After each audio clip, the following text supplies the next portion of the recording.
Hello நண்பர்களே, Kuwait Iran பக்கத்தில் இருக்குது. அங்கே இருக்கக்கூடிய அணு உலையில் ஒருவேளை அமெரிக்கா தாக்குதல் நடத்துச்சு அப்படின்னா 1 மணி நேரத்தில் அதனுடைய ரேடியேஷன் அப்படிங்கிறது குவைத்தை வந்து தாக்குவதற்கான வாய்ப்புகள் இருக்குது.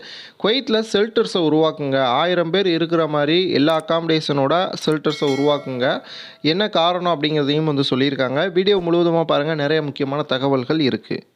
முதல் தகவல், டொனால்ட் ட்ரம்ப் இஸ்ரேலுக்கு ஆதரவாக ஈரான் மேலே நேற்று இரவு நடு ராத்திரியில் 3 நியூக்ளியர் ஃபெசிலிட்டிஸ் மேலே குண்டுகளை வந்து போட்டிருந்தார். இதை தற்பொழுது அமெரிக்காவினுடைய பார்லிமெண்ட்டும் எதிர்த்திருக்காங்க. அந்த நாட்டினுடைய அமெரிக்காவினுடைய காங்கிரஸ் கட்சியும் வந்து எதிர்த்திருக்கு.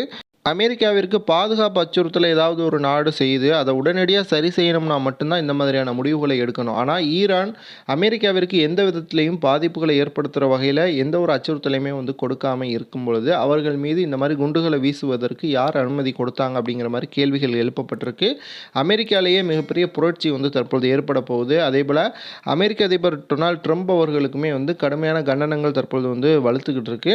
இஸ்ரேலுக்கு ஆதரவாக அவர் 3 குண்டுகளை வீசிட்டார். ஆனால் இது உலக நாடுகள் முழுவதுமே இதனுடைய பிரச்சனைகளை சந்திக்க வேண்டிய சூழல் வந்து உருவாகிருக்கு. ஏன்னா அமெரிக்கா வீசிய குண்டுக்கு பதிலாக இஸ்ரேலை வந்து கடுமையான முறையில் ஈரான் வந்து தாக்கியிருக்கு. அந்த நாட்டின் இப்போ நீங்கள் வீடியோவில் பார்க்குற எல்லாமே அந்த நாட்டினுடைய உருக்குலைந்த காட்சிகள் தான்.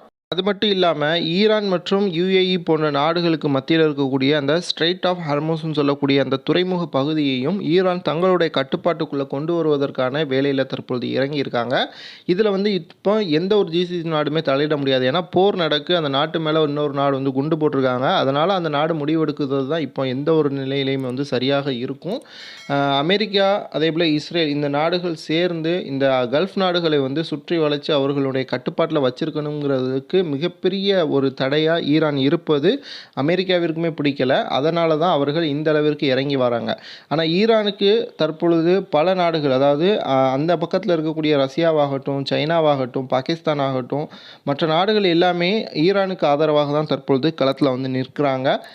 வீடியோ பார்க்கக்கூடிய நண்பர்கள் இந்த மாதிரியான சூழ்நிலைகளில் நீங்கள் எந்த பக்கம் இருப்பீங்க அப்படிங்கிறத பதிவு பண்ணுங்கள். அதே போல் குவைத்தில் பார்த்தீங்கன்னா இந்த ஈரானில் ஏற்படுத்தப்பட்ட அந்த 3 குண்டுகளினுடைய தாக்கம் அப்படிங்கிறது ரேடியேஷனாக எந்த இடத்துலையுமே வந்து பதிவாகலை. ஈரானுமே பார்த்திங்கன்னா அந்த இடத்துல நியூக்ளியர் ஃபெசிலிட்டிஸ் இருந்துச்சு. ஆனால் அதில் எல்லாத்தையுமே நாங்கள் அப்புறப்படுத்திட்டோம் அப்படிங்கிற மாதிரி சொல்லியிருந்தாங்க. ஒருவேளை அவங்க அப்புறப்படுத்தலை அப்படின்னா கண்டிப்பாக அது ஜிசிசி நாடுகள் முழுவதுமே அந்த ரேடியேஷனுடைய மிகப்பெரிய பாதிப்புகளை ஏற்படுத்தியிருக்கும்.